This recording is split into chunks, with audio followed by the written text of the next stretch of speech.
Workers and wage slaves. One ugly outgrowth of the factory system was an increasingly acute labor problem. Hitherto manufacturing had been done in the home or in a small shop, where the master craftsman and his apprentice, rubbing elbows at the same bench, could maintain an intimate and friendly relationship. The Industrial Revolution submerged this personal association and impersonal ownership of stuffy factories into spindle cities. Around these, like tumors, the slum-like hovels of the wage slaves tended to cluster. Clearly, the early factory system did not shower its benefits evenly in all. While many owners grew plump, working people often wasted away at their workbenches. Hours were long, wages were low, and meals were skimpy and hastily gulped. Workers were forced to toil in unsanitary buildings that were poorly ventilated, lighted, and heated. They were forbidden by law to form labor unions to raise wages, for such cooperative activity was regarded a criminal conspiracy. Not surprisingly, only 24 recorded strikes occurred before 1835. So these last two paragraphs are kind of just going over the terrible conditions that existed in these factories as a result of industrialization. Prior to industrialization, one of the things that you're getting is a more personal relationship with your worker. However, with the factories, you're getting an abundance of workers in there for a long period of time, and of course, the conditions aren't necessarily the greatest. Especially vulnerable exploitation were child workers. In 1820, a significant portion of the nation's industrial toilers were children under 10 years of age. Victims of factory labor, many children were mentally blighted, emotionally starved, physically stunted, and even brutally whipped in special whipping rooms. In Samuel Slater's mill in 1791, the first machine tenders were 7 boys and 2 girls, all under 12 years of age. So looking at this paragraph, remember they're not able to form unions at the same time child labor was commonly used. By contrast, the lot of most adult wage workers improved markedly in 1820s and 1830s. In the full flush of Jacksonian democracy, many of the states granted the laboring man the vote, brandishing the ballot. He first strove to lighten his burden through working man's parties. Eventually, many workers gave their loyalty to the Democratic Party of Jackson, whose attack on the Bank of the United States against all forms of privilege reflected anxieties about the emerging capitalist economy. In addition to such goals as the 10-hour day, the higher wages, and tolerable working conditions, they demanded public education for the children and an end to inhumane practice of the imprisonment of debt. So what you want to get here is, of course, a lot of these workers are supporting Andrew Jackson's presidency. However, one of the things that they do want, of course, are better conditions for work and also public education. So hopefully it would end child labor. One observer in 1836 published a newspaper account of the conditions in some of the New England factories. The operatives worked 13 hours a day in the summertime and from daylight to dark in the winter. At 4:30 in the morning, the factory bell rings, and at 5, the girls must be in the mills. So fatigued are numbers of girls that they go to bed soon after receiving their evening meal and endeavor by comparatively long sleep to resuscitate their weakened frames from the toil of the coming day. Sorry, guys, it's late. So obviously, this is going over just some of the terrible working conditions that's going on in the factories. Coexistence of the craftsman shop and factory in 1860. These two images record the workers laboring in very different kinds of workplaces in the same year. The painting, The Wheelwright's Shop by Edwin Tyron Billings on the right, captures the survival of small-scale, intimate producing, handmade wheels for carts and carriages. The daguerreotype with the left shows the operator working the lock frame jigging machine in Samuel Colt's state-of-the-art Hartford, Connecticut gun factory. As different as they were, both jobs required skill and focus. So, kind of comparing the two conditions in the working conditions during this time. Employers, abhorring the rise of the rabble in politics, fought the 10-hour day to the last ditch. They argued that reduced hours would lessen production, increase costs, and demoralize the workers. Laborers would have so much leisure time that the devil would lead him into mischief. A red letter game was at length registered for labor in 1840, when President Van Buren established a 10-hour workday for federal employees and public works. In assuring in ensuing years, a number of states gradually fell into line by reducing the hours of working people.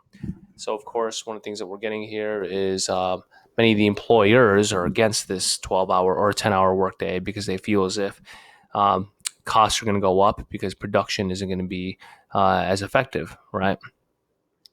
Therefore, it's going to increase costs. Another thing, what they believe too, was that with the workers having so many time on their hand, of course, they're going to go ahead and engage in things that might not necessarily be the most moral. And during Van Buren's presidency, the 10-hour workday is passed. Day laborers at last learned that their strongest weapon was to lay down their tools, even at the risk of prosecution or law. Dozens of strikes erupted in the 1830s and 1840s, most of them for higher wages, some for the 10-hour workday, and few for such unusual goals as the right to smoke on the job. The workers usually lost more strikes than they won. For the employer could resort to such tactics as the importing of strike breakers, often derisively called scabs or rats, and often fresh off the boat from the old world. Long labor raised its voice against the unrestricted importing of wage-depressing, union-busting immigrant workers. So looking at this paragraph, you want to understand that, of course, during this time, a lot of the unions, or sorry, not unions, but a lot of the strikes weren't successful. We'd actually have what we'd call strike breakers come in, also known as scabs or rats, to go ahead and stop these from occurring. Laborers, early and painful. Efforts at organization had netted some 300,000 trade unionists by 1830. But such encouraging gains were dashed on the rocks of hard times following the severe depression of 1837. As employment spread, union memberships shriveled. Yet toilers won promising legal victory in 1842. The Supreme Court of Massachusetts ruled in the case of Commonwealth v. Hunt that labor unions were not illegal conspiracies, provided their methods were honorable and peaceful. This enlightened decision did not legalize a strike overnight throughout the country, but it was a significant signpost of times. Trade unions still had a rocky road to hoe, stretching ahead for about a century before they could meet management on relatively even terms. So you want to understand there, looking at that paragraph, is that there was unions were starting to form, right? And we'll, as we go through our history book and through our course, we'll see that these unions will later have more influence. Okay. All right. So make sure you guys read through these sections right here. But one of the things that I do want to do really quick is to go through these questions. So looking through this, you should have been able to answer what were the characteristics of the workplace in the early 1800s. I mean, obviously they're terrible, but just make sure that you're more specific with it. How were children treated in factories? Of course, you want to make sure you go in depth with that one because they were not treated well. In fact, remember, they were very much against child labor. Scabs. Scabs, of course, were used to go ahead and break up the strikes that existed, and make sure you know the significance of the case Commonwealth v. Hunt, and you will find that right over here. And Commonwealth v. Hunt was very significant because the Supreme Court of Massachusetts ruled that labor unions were not illegal, right? That they were legal, but of course we're not going to see the significance of them until later on. Okay. Women in the economy, 14.1. Women were also sucked into the clanging mechanism of factory production. Farm women and girls had an important place in the pre-industrial economy, spinning yarn, weaving cloth, making candles, soap and butter and cheese.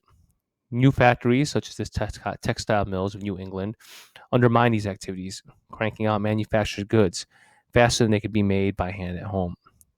Yet these same factories offered employment to the very young women whose work they were displacing. Factory jobs promising greater economic independence for women, as well as the means to buy the manufactured products of the new market economy.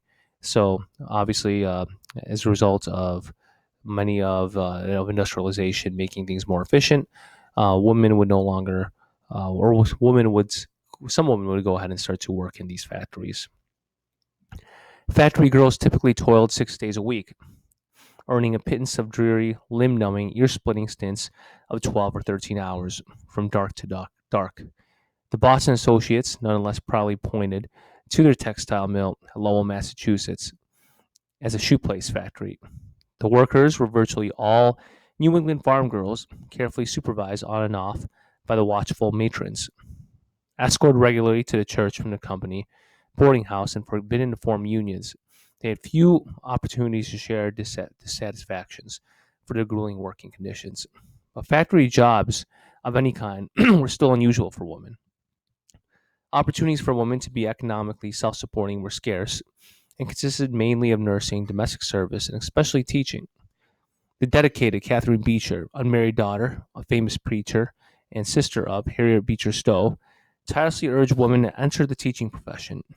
She eventually succeeded beyond her dreams, as men left teaching for other lines of work, and school teaching became thoroughly feminized occupation. Other work opportunities for women beckoned into household service, perhaps one white family and the 10 employed servants in the mid-century, most of whom were poor white immigrant or black women. About 10% of white women were working for pay outside their home in 1850, and estimates that about 20% of all women had been employed at all sometime prior to marriage. So, very important. A couple things you want to understand here is, of course, even for the few women that did work in factories, such as the factory girls, it was heavily monitored. Working conditions weren't necessarily the greatest, and they did not have the ability to form unions. But as stated, many of the women did not work, and some of the jobs and especially in factories, some of the jobs that they did were limited more to teaching, nursing, or domestic service. The vast majority of working women were single. Upon marriage, they left their paying jobs and took up their new work without wages as wives and mothers. In the home, they were enshrined in a cult of domesticity, a widespread culture creed that glorified the customary functions of the homemaker. From their pedestal, married women commanded immense moral power, and they increasingly made decisions that altered the character of the family itself. So, a key term you want to make sure you know is cult of domesticity, because we're going to see that again. But it's basically saying that most women upon marriage should be at home to raise the family and to take care of the home. A woman worker in the Lowell Mills wrote a friend in 1844. You wish to know minutely of our honors of labor. We go into the mill at 5 o'clock. At 7, we come out to breakfast. At 7:30, we turn to our work and stay until 12:30. At um, at 1 or a quarter past 4 months in the year, we return to our work and stay until 7 at night. Then evening is all our own, which is more than some laboring girls can say, who can think nothing is more tedious than a factory life. So, of course, this woman is speaking about the rigorous conditions working in the mills. Women changing roles in the spreading industrial revolution brought some important changes in the life of the 20th century home. The traditional woman's sphere, love, not parental arrangement, more and more frequently determined the choice of the spouse. Yet parents often retained the power of veto. Families thus became more closely knit and affectionate, providing the emotional refuge that made the threatening personality of big city industrialism tolerable to many people. Most striking families grew smaller. The average household had nearly 6 members at the end of the 18th century, but fewer than 5 members a century later. The fertility rate, or number of births among women ages 14 to 45, dropped sharply among white women in the years after the Revolution, and in the course of the 19th century as a whole, fell by half. Birth control was a still taboo topic for polite conversation, and contraceptive technology was primitive, but clearly some form of family limitation is being practiced quietly and effectively in countless families, rural and urban alike. Women undoubtedly played a large part, perhaps the leading part in decisions to have fewer children. This duly served role for women has been called domestic feminism because it signified the growing power and independence of women, even while they remained wrapped in a cult of domesticity.